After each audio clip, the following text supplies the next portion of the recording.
Da kejing temu benele ban kentiu kakam jeng okai pertai ha kejela. Ha kala asni ublai jeng katayo ke Sorkar jela ke Iasoi ke Soskular bat ka Riat Laban Dorbar Pyllun.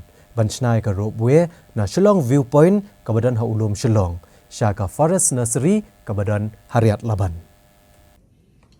Ya kini ke Soskular ban IT ke Jakale Iasoi pedeng katunat jeng okai jeng Sorkar jela bat ka Riat Laban. Haulum Shillong, ya kebelawan bansaki do menteri rang ba kejelau konrat kongkal sangma, kihe ofisar Sorkar bat kinong ilam Shnong.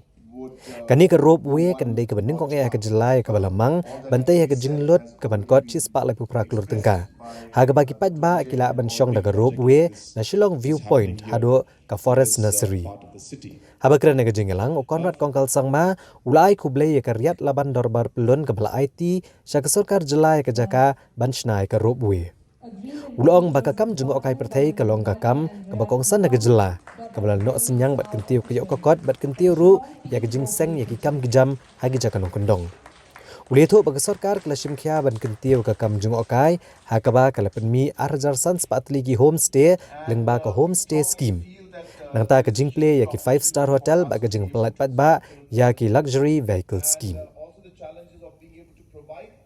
Signed an agreement with the Riat Laban Dorbar to now take the entire Shillong Viewpoint land on lease from the Dorbar to the tourism department. This is a 35-year lease where now the government of Meghalaya will set up a ropeway for which we have organized all the funding and the projects and everything is ready. We are waiting for few permissions that are pending, which we should get soon.